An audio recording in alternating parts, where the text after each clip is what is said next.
নামটা কি দিয়েছে? সাধারণ সম্পাদক। সাধারণ সম্পাদক, ওনাকে ওই সাধারণ হয়েই থাকতে হবে। সাধারণ নাম মানুষ, সাধারণ সম্পাদক আবার কি করবে সামনে গিয়ে? তো সাধারণ লোক সাধারণ মতন পেছনে গিয়ে বসুক। উনি কি মনে করছে যে আমাকে সাধারণ সম্পাদক করে মানে কি আমার মমতা ব্যানার্জি কি মাথায় তুলে রেখে দেবে? ওনাকে শুধু চষার জন্য রেখে দিয়েছে, আগামী দিন শুধু ফেলার জন্য। এখন চুষছে, শুধু ফেলা অপেক্ষা ডাস্টবিনে, তেজপাতার মতন শুধু চষবে, ডাস্টবিনে ফেলে দেবে, শুধু ডাস্টবিনে ফেলার অপেক্ষায় থাকুক। এবার এই কথাটা বলেছি, এবার একটু আবেগের কথা বলছি। এটা বলতেও খারাপ লাগছে, কারণ তিনি হচ্ছেন আমার দাদা হুজুরের আওলাদ। তানাদেরকে আমরা মাথার তাজ করে রেখেছিলাম ওই সাধারণ সম্পাদককে। আমরা আমাদের মুসলিম সম্প্রদায়ে পশ্চিমবাংলার দাদা হুজুরের কোটি কোটি ভক্তরা দাদা হুজুরের আওলাদদেরকে আমরা মাথার তাজ মনে করে, মাথার তাজ করে রেখে দেই। তাদের জুতোটাকে আমরা বুকে করে নিয়ে ঘুরতে ভালোবাসি। যদি মনে করি যে তাদের জুতোটা যদি আমরা আমাদের পাঁজা করে বুকে করে নিয়ে ঘুরতে পারি, নিজেকে ধন্য মনে করি, কারণ আমার দাদা হুজুরের আওলাদ, আমার নবীর বংশধর। আজকে তারা তাদের নিজেদের ওয়েটটা তারা বুঝতে পারছে না। তারা একটা মহিলা সরকারের ভাড়াটিয়া সরকারের সেখানে কিছু লোভে পড়ে গিয়ে তাদের পাততলায় গিয়ে ঘোরার চিন্তা ভাবনা করছে। নিজেরা নিজেদের ওয়েটটা বুঝতে পারছে না। তাদেরকে কত সম্মান আল্লাহ দিয়েছে। আমরা মুসলিম, আল্লাহ পাক তাদেরকে কত সম্মান দিয়েছে, একটা সম্মানীয় ঘরে তাদেরকে পাঠিয়েছে। নিজেরা নিজেদের ওয়েটটা বুঝতে পারছে না। অন্য জায়গায় গিয়ে কদিন আগে দেখছিলাম কলকাতায় একটা মিছিল হচ্ছিল। চোর, যিনি চোর, ইন্টারন্যাশনাল চোর, কয়লা চোর, সোনা চোর, তানার পাশে গিয়ে মাথা হ্যাট করে চুপ মেরে মাথা টুপি খুলে দাঁড়িয়ে আছে। মানে কি আমাদের কি মানে মুসলিম এইসব কিছু নেতার জন্য, মুসলিম লোকের জন্য আমাদের মুসলিম কমটা পুরো হ্যাট হয়ে যাচ্ছে, পুরো একদম নিচে নেমে যাচ্ছে। এনাদেরকে বোঝা দরকার। তবে আমি বিশেষ করে আমি মুসলমান, আমি মনে করি এনাদের দেখে আমরা মুসলিম নয়, আমরা আমাদের নবীজির দেখে মুসলমান। আমাদের নবীজির দেখানোর পথই আগামী দিন আমরা চলবো। এরকম থাকবে। দাদা হুজুরের আওলাদ সব বলে সবাই দাদা হুজুরের আওলাদের মানে সঠিক জায়গা থাকবে এরকম কোনো মানে না। তানার যে জায়গাটা পছন্দ তিনি বেছে নিয়েছেন, তবে আমাদের মনে হয় ভুল জায়গা পছন্দ করেছেন। ওনার এখনও সময় আছে জায়গা মতন ফিরে আসা। আল্লাহ পাক ওনার সম্মান আবার জায়গা মতন ফিরিয়ে দেবে, কারণ উনি তো বিরাট বড় নেতা। ওই তো বলে তো আমি বিশাল বড় নেতা, আবার চ্যালেঞ্জ করে কথা বলে, ফুটেজ খাওয়া চ্যালেঞ্জ করে কথা বলে। অমুক মানে নওশাদ সিদ্দিকীকে না হারাতে পারলে আমি রাজনীতি ছেড়ে দেবো। এর আগেও আমরা ওরকম ডায়লগ কত শুনেছি। তা সে নেতার একটু স্টেজে জায়গা হলো না? উনি তো ওপেন মিডিয়ার সামনে, ক্যামেরার সামনে বলে ভাঙড়ে যদি আরও যদি 2-5টা লাশ পড়ে, যদি 2-5টা শহীদ হয়, তাও ভাঙড়ে টিএমসি মানে জিতবে। আমি ভাঙড়ের, শুধু ভাঙড় না, বিশেষ করে আমি ভাঙড়ের ছেলে বলে আমি ভাঙড়ের টিএমসি ভাইদেরকে বলবো, ভাই আপনারা একটু সাবধানে থাকেন এই গুন্ডার হাত থেকে। হাত জোড় করে ভাই হিসাবে, ভাঙড়ের ভাইদেরকে বলছি, হাত জোড় করে আপনারা আপনাদের দলের থেকে একটু সাবধানে থাকেন, কারণ এখানে অন্যরকম গেম প্ল্যান চলছে।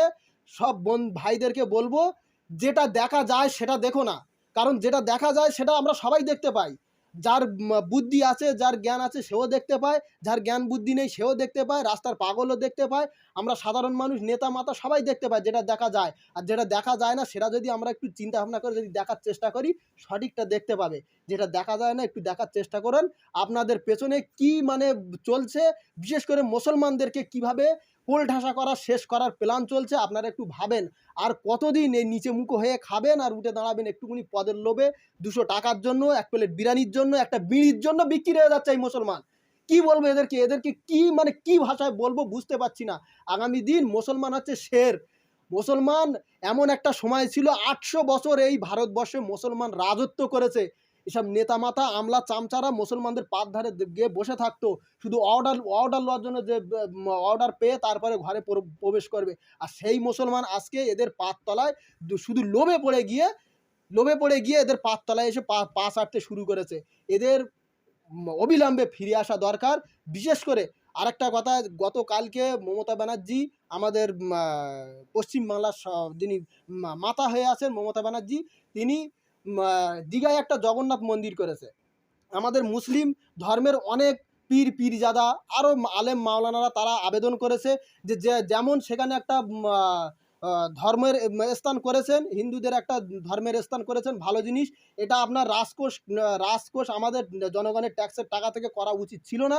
তবু আপনি যতক্ষণ করেছেন, ওখানে মুসলমানদের জন্য একটা ধর্মের জন্য একটা মসজিদ তৈরি করেন, আমাদের দলিত ভাইদের জন্য একটা সেখানে ধর্মস্থান তৈরি করেন, আমাদের খ্রিস্টান ভাইদের জন্য একটা ধর্মস্থান তৈরি করেন। সেখানে আপনি যেহেতু সরকার একটা ধর্মের জন্য কেন করছেন?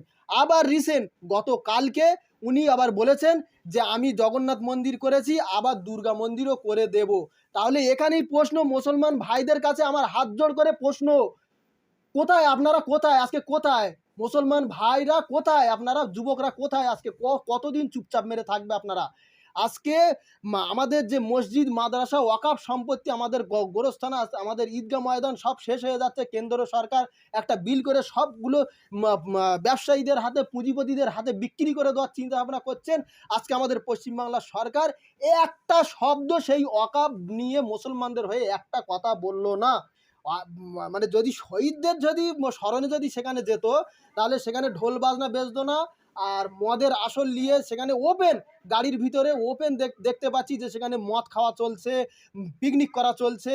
তারপরে শহীদ মিনারে নিয়ে যাওয়ার জন্য শাসক দলের মানে এত কমজোরি হয়ে গেছে, এটা সাধারণ মানুষকে ভাবা দরকার। অবশ্যই আপনারা ভাবেন, আর কতদিন আপনারা এইভাবে চুপচাপ মেরে মুক্কুর মতন হয়ে থাকবেন? কতদিন মাথা নিচু করে থাকবেন? আপনারা একটু ভেবে দেখেন, এই শাসক দল ২১শে জানুয়ারি যাওয়ার জন্য, এই ২১শে জুলাই যাওয়ার জন্য তারা টাকা দিয়ে লোককে ভাড়া করে নিয়ে যাচ্ছে। সেটা আমরা ক্যামেরার মাধ্যমে ওপেন দেখেছি, যে বাসের ভিতরে দাঁড় করিয়ে তাদেরকে টাকা বিলি করা হচ্ছে, সব ভাড়াটিয়া এসছে। একটা মহিলার কাছেও মিডিয়া বন্ধু গিয়েছে, জিজ্ঞাসা করছে যে আপনি কোথা থেকে এসছেন, কী ব্যাপার, এখানে কে নিয়ে এসছে? তিনি বলছেন আমাকে ২৫০ টাকা দিয়েছে, আমি চলে এসেছি। বলছে তোমাদের ওখান থেকে কত লোক এসছে? বলে আমার মতো অনেক লোক, মানে সব ভাড়াটিয়া, সব ভাড়া করে লোক এসছে। সব যদি ভাড়াটিয়া, ভাড়া করে লোক আসবে, এখন টিএমসি কে করছে? আমি ওপেন চ্যালেঞ্জ করে বলছি, ওপেন টিএমসি সরকারকে ওপেন চ্যালেঞ্জ করে বলছি, যদি প্রকৃত মানুষ আপনাদেরকে ভালোবেসে থাকে, এই টাকা দেওয়া বন্ধ করেন, আর ভালোবেসে মানুষকে ডেকে নিয়ে যান, কলকাতায় হোক, শহীদ মিনারে হোক, আর যেখানেই মিটিং করবেন আপনারা ডেকে নিয়ে যান। কত মানুষ আপনাদের মিটিংয়ে যায়, আমরা বাংলার মানুষ, আমরা সাধারণ মানুষ, আমরাও দেখতে চাই।